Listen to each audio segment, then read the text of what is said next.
Pokemon challenges. We've all seen them on YouTube and watch in awe as we see someone somehow beat the entire game while only using the move Metronome or with only shiny Pokemon.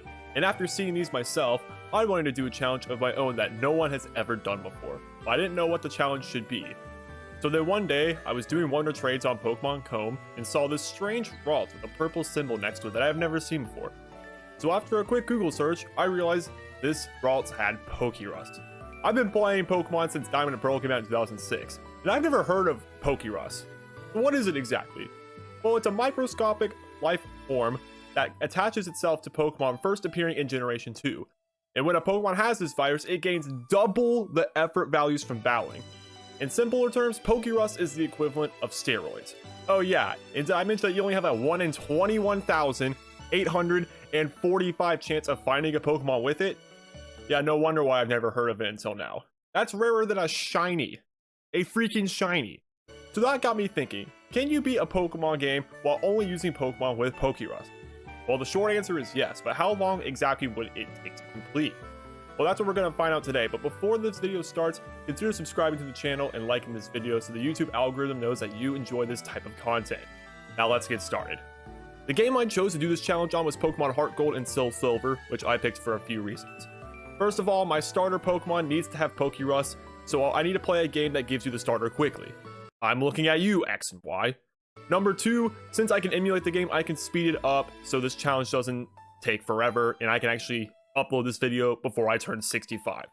I don't see a problem with it since the odds are still the same, and Small Ant did it in his shiny run, so it's fair play.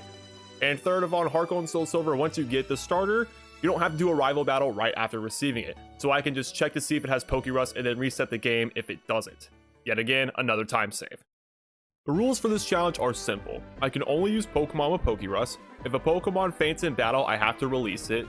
I cannot overlevel, and there will be a level cap for each significant battle in the game. I have to play on set mode, and I need to have a full team of 6 all with Pokerus, since when you get one Pokemon with Pokerus, it infects the rest of your team. But there is a catch to this. 2 of the Pokemon in my team must have already been infected with Pokerus before being caught, so I don't just catch one and then let them infect my entire team. So I set off on my Pokemon journey where I get my starter from Professor Elm, where I then tell him that I do not want it because it doesn't have Pokerus. So Professor Elm, being the nice guy that he is, proceeds to find hundreds of thousands of Chikorritas for me, hoping to find the one with Pokerus. But then days passed, weeks passed, months passed without any sign of a Pokerus infected Mon. It's been 31 days since I started this challenge and I haven't even left the professor's lab. But then, on one fateful day, after thousands of soft resets, 16,593 to be exact, I was given an early Christmas present and I finally had my first Pokerus Pokemon. Woo, that was exhausting. After I found my perfect Chikorita that would lead me to victory, I showed off my steroid-induced Pokemon to my mom before leaving to see Mr. Pokemon. But before we can do that, we need to catch some Pokemon so my infected Chikorita can infect other Pokemon. Once your Pokemon has Pokerus, once it's out of the box, the countdown begins. Another fact I should have mentioned before is that Pokerus is not permanent and your Pokemon can be cured of the virus. So the only way to ensure that we keep a Pokemon in our party that has Pokerus is to catch wild Pokemon ASAP and having them get infected. But after going to the Pokemart, I realized that I can't actually buy Pokeballs yet. So I go to Mr. Pokemon's house, defeat my rival and give him the most evil name I can think of, and do the catching tutorial, so now I can catch some Pokemon. The first thing I find is a Pidgey, and I decide to catch it since Pidgeot is a decent flying type, and we can use Sand Attack on Volkner if we have to. And then we found a Sentry, which is... okay, it's bad, but at least Furret is a ground type. Furret, let's go! Furret! Whoa, look at that Furret! I figured a ground Pokemon would be stronger against an electric type. Well, anyways, we caught the Sentry and I gave it the most creative name I could think of. And during that battle, Xerxes the Pidgey got Pokerus. It's starting to spread. While on the way to beat up Youngster Joey, I found a Caterpie, which can come in handy for future battles. Caterpie becomes fully evolved into Butterfree at level 10, making its base stats pretty high for this early in the game. Also with it learning Poison Powder and Sleep Powder, I just knew that I had to catch it, and Apple Pie became part of the team. I then put Sentret in the box just in case our team gets cured. and youngster Joey's top percent Rattata gets absolutely obliterated. Apple Pie was so thrilled with the win that he evolved into a Metapod. And now with my more powerful team, I decided to conquer the Sprout Tower, where once again, Apple Pie just wants to sprout, get it? Okay, I'm sorry, into the beautiful butterfly that he knew he could be. I knew now that it was time to challenge the gym leader. I probably should have caught him a Reap or some other electric type so I can do big damage to his team, and oh well, the battle's already started. I decided to lead off with Apple Pie since Chikorita is weak to flying types and Xerxes won't be able to do any damage. The Pidgey goes down with 2 confusions, but now here comes the Pidgeotto. The tricky thing about his Pidgeotto is that it knows Roost, so unless you take it out with one hit, it's gonna heal itself. That is, unless you have a Pokemon that can put it to sleep, which is what I do. Apple Pie is able to get some good damage in until it wakes up and uses Roost, but luckily for us, Confusion confuses the Pidgeotto and it hits itself in Confusion. I still decide to put it to sleep since it will stay confused, and if it hits Gust, Apple Pie could die. Then somehow it wakes up and hits a Gust, leaving us with only 7 HP. I didn't want to heal here, but after all the time I spent getting Pokerus, I send and use a potion during battle. I'm sorry, it won't happen again. And then for some reason he just didn't use Roost and went for the kill, but Apple Pie survives and finishes off the battle, getting us our first gym badge. I am then greeted by one of the professor's aides who gives me a mystery egg and tells me to take good care of it. But then after doing some victory laps around the city, the egg hatched into a Togepi. I then named it what everyone watching this video should do right now. Rats started to attack me when a Mareep showed up. Ampharos is one of my all-time favorite Pokemon, and electric type is a solid typing, so I decided to catch it and name it Juno. Besides Chikorita evolving into Bayleaf, nothing significant happened, but there was this weird man who was trying to sell me Slowpoke tails for 1 million Pokédollars. But after ignoring him, Azalea Town was our next stop, but Team Rocket was causing some trouble. After asking them politely to stop, Juno decided to take things into her own hands and evolved into Flaffy, and then proceeded to Thundershock everything into oblivion. After that, I headed to the Azalea gym, which is a bug-type gym. The tricky thing about Bugsy's team is that the only Pokemon I have that has affected the bug types is Xerxes, which is pretty weak and I cannot level him up to Pidgeotto or I would be above the level cap of the battle. I decided to start off with some sand attacks to lower Scyther's accuracy, which works for a while, but then I realized Gust does nothing. I decide to stay in and hope for some misses, which works for a while again, but Xerxes eventually gets taken out. Apple Pie is next and puts Scyther to sleep and gets subbed out for Juno after she uses a Super Potion. Thundershock gets it down to the red, but Quick Attack leaves Juno with only 1 HP, forcing me to have to swap out the Subscribe, who finishes off the Scyther with an extra Sensory. The rest of the battle is easy breezy with Metapod and Kakuna not being able to do anything, which gets us our second gym badge. We now had to release Xerxes and started to head to the Ilex Forest before our rival wanted to have a battle. But what he doesn't know is that I have Super Pokemon on my side and defeat him with no problems. Some Farfetch'd decided to run away, so I snuck up behind them and returned them to their owners. I wonder if I gave him Pokerus. I got cut and this weird man was headbutting a tree. So he then taught Headbutt to my Bayleaf, which helps us get our next team member, Heracross. Heracross will be necessary to beat Whitney in her PTSD causing Miltank, so I caught it and named it Hercules. So now, with my new and improved team, it was now time to head to Goldenrod City, take a radio quiz, and fight the gym. And since Hercules learned Brick Break, Whitney gets defeated in 2 moves and gives us our 3rd gym badge. We caught the Sudowoodo blocking the path and I named him Brock, and then made it to Ekritika City. Oh, it's you again. Look, how many times do I have to tell you? You will never be able to... Oh no. You won't get away with this, YouTube! Well, I guess we have to release Apple Pie now. You'll be missed. I then decided to get the Eevee from Bill after seeing him in the Pokemon Center. I named it Pluto and did some leveling up, where Subscribe then evolved into Togetic, and I was now ready to battle Morty, the Ghost-type gym lead. The strategy for this battle was just to use extra sensory on everything until it fainted, which was working until he sent out his ace Gengar that kept using Hypnosis. Togetic kept waking up though, and after using his Hyper Potion, Togetic eventually took it out, only leaving his one Haunter. That stood no chance. We now had 4 gym badges.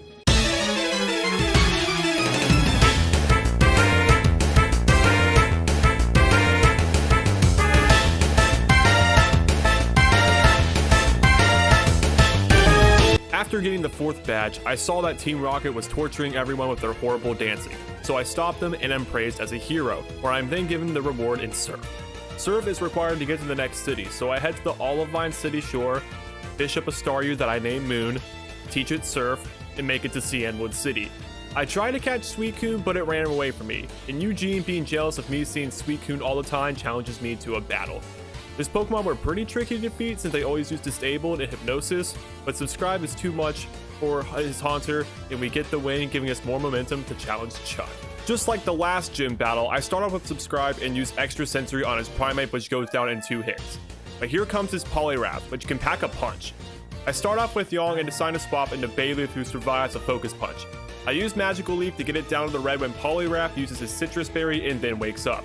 I swap to Juno, who I think can survive a hit and do some big damage with Thunder Shock, but that wasn't the case. Poliwrath one-shots Juno, but in the process gets paralyzed by Juno's static ability. I have a chance now. Subscribe was next up and just barely couldn't finish it off, and Chuck uses his Hyper Potion. Focus Punch does too much damage, so Subscribe goes in with Charm to lower its attack, but still gets destroyed by Focus Punch.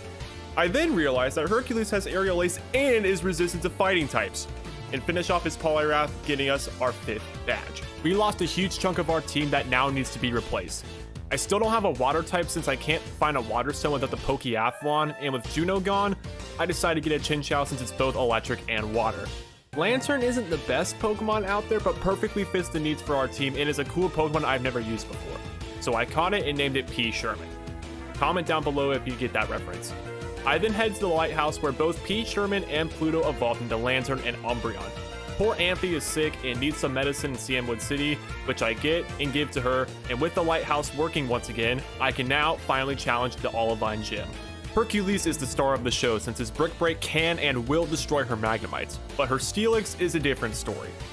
Brick Break only does 1/4 of damage and Iron Tail does barely less than half.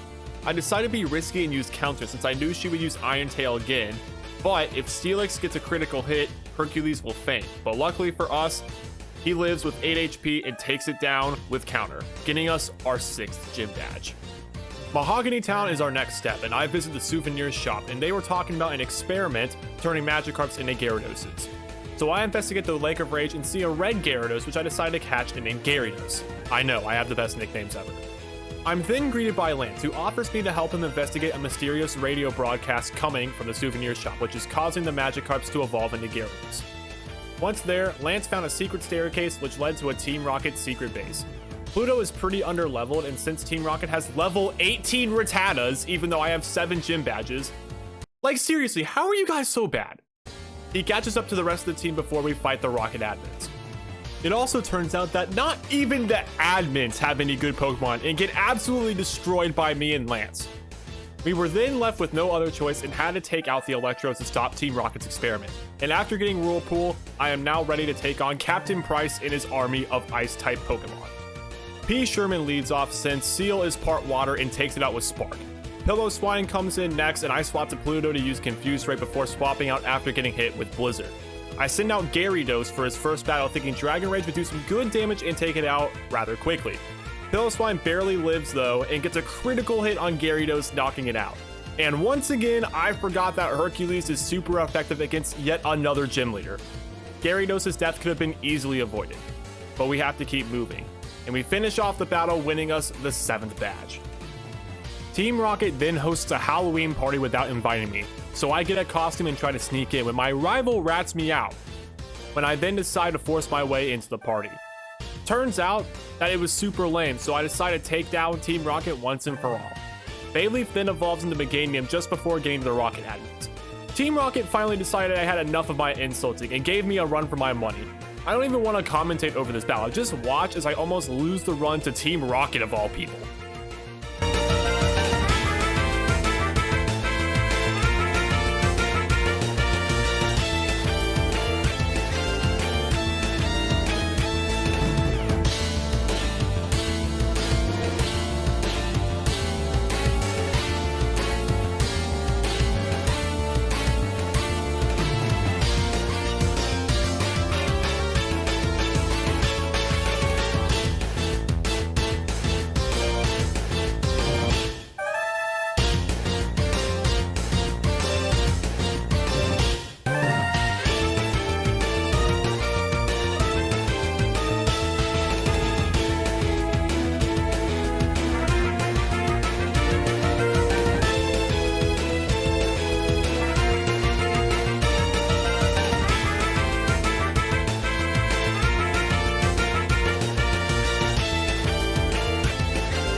Yeah, I know, I suck.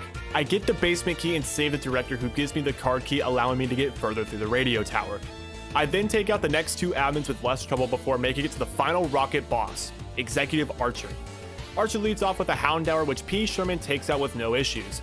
Houndoom also would have gone down easily if P. Sherman didn't flinch, which he did, forcing me to swap to Pluto, who takes it out with a quick attack. Only a coughing stands between us and disbanding the return of Team Rocket. We shouldn't have any problems, right? Well, try telling that to Brock. And Pluto. Pluto also should have been taken out, but for some reason it uses Smoke Screen, which makes me miss the first time, but then in the second Iron Tail, it takes it out, putting it into Team Rocket forever. I then make it to the ice path where I run into a Zubat, and since I still don't have a flying type, and with Crobat being super fast, I caught it and gave it the only appropriate name for a Zubat. Jinx then appeared and is caught as a plan B and a free swap. Jinx has some insane special attack and decent speed, which can come in handy. I helped the Kimono Girl get out of the cave, top Frenzy Plant the Meganium, did some leveling up where Swolebat evolved into Golbat and then into Crobat, and challenged the final gym leader, Claire. P. Sherman easily takes out Gyarados with Discharge, then confuses the Dragonair before being swapped out for Hercules. Strength gets it down to the red, and even though it hurts itself in confusion, it lives with just a sliver of HP left and gets healed with a Hyper Potion. Dragonair then uses Fire Blast, which I didn't know it knew, but it doesn't do as much damage as I thought it would, and Hercules takes out the first Dragonair but gets paralyzed in the process. But here comes the deadly Kingdra that is only weak to Dragon types. You know, the type I don't have. I need to play this smart. I swap to Meganium to poison it and sack Hamlet so I can get a free swap it. Swolebat goes in for his first battle and confuses the Kingdra and uses Fly to poison stall. Kingdra doesn't hit itself in confusion and then snaps out of it, ending Swolebat's battle. I then send out P. Sherman, who survives a Hyper Beam, confuses it, and then takes it out with Discharge. All that's left is her last Dragonair. Pluto finally has his time to shine and sticks to the confuse all of her Pokemon strat, but misses an Iron Tail. It then hits the second one, but I stay in and hope that it hurts itself in confusion, but that doesn't happen and Pluto gets taken out. Where Hercules then comes in and finishes off with Strength, ending our hardest battle yet. But Claire, being a sore loser, makes us have to take a test in the Dragon's Den to determine if we are ready for the Pokemon League, which we pass and then get our 8th and final gym badge. I then decide to catch a Nidoran and get the Moonstone from the Sinjo ruins to replace some of our fallen brethren, where Pop-Tart evolved into a Nidorino and then a Nidoking. We then have to prove ourselves worthy of Ho-Oh and beat the Kimono Girls, which doesn't sound hard, but then P. Sherman dies to a Flareon, a fire type with quick attack. I hate my life. Well, after that debacle, I make my way up the bell tower where the girl summoned the legendary Pokemon Ho-Oh, which unfortunately for him, I have a Master Ball, and I store him in the box forever. I then go off course and catch a Mantine, cause why not? I need water and flying, so this seemed like the best way to solve that problem. It is now time to make our way up to Victory Road, where I run into a Ponyta. Fire typing gives me good coverage for the Elite Four, and Ponyta is very fast and will attack first almost every turn. So I catch it and name it Napalm. It's time now for Victory Road, which is a breeze up until my rival challenges me to a battle right as I get to the exit. I start off with Hercules, who easily takes out Sneasel with a close combat. Golbat comes out next, and Pop-Tart takes care of it with an Avalanche. Kadabra is also no match for Meganium when Typhlosion comes out. This specific battle was a huge reason as to why I added Teen Man, and takes out Typhlosion with 2 Water Pulses. Magneton gets double kicked twice before fainting, and Haunter, after using Curse, gets taken out with an Avalanche. How did you get all 8 gym badges? I finalized the team by catching a Donphan that I named Don Fanta, evolved Napalm into Rapidash, and got all of my Pokemon to level 48 before challenging the Elite Four. I start off with Hercules, who I taught Shadow Claw and one-shotted the first Xatu, but the second one survives and confuses me, using Aerial Ace, putting me in the red. I'm forced to swap to Donphantu, who finishes off with an Assurance. Jinx is up next, and I send out my Meganium, who instantly gets put to sleep and then put into the red by Psychic. I tag in Napalm, who one-shots it with a Fire Blast, which I should have done in the first place. I doubt that will come back to haunt me. This Slowbro may not look scary, but can sweep my entire team if I'm not careful enough. I don't have any bug or electric type moves to take it out with, and it uses Curse so much to the point that it's invincible. Pop-Tart gets it down to the yellow before I swap to Donphantu, who has high defenses and can survive an attack. But Assurance, even though it's super effective, does nothing and Donphantu faints. Will uses his full restore and it's starting to look like game over. I can't even confuse it because of its ability Own Tempo. Team Man is able to get it down to the low yellow thanks to a few lucky crits before fainting. Maybe we can get past this. Napalm isn't able to take it out with a Fire Plus and also dies to Water Pulse. Pop-Tart finally puts it into this evil Slowbro, but Will still has an Exeggutor left, and even if we get past this battle, we only have 3 Pokemon left for the rest of the battles. But we won't have to worry about the rest of them because Will's Exeggutor defeats the rest of my team and ends the run. So what have we learned today? I suck at Pokemon challenges. But on a serious note, I actually did see a lot of a difference in having Pokerus than not having it. Pokemon that I've used all the time felt like they were so much stronger, and I didn't realize how much of a difference it actually made, even though I still lost the challenge. You know, I'm not a Nuzlocker, I don't know how to do this stuff, I haven't played Johto in a while. I suck, simple as that. Will I do this challenge again? I mean, maybe? You know what? If this, I don't like making like goals and stuff, but if this video gets, you know what, we'll just say a decent amount of likes and views, yeah, we'll try it again, why not?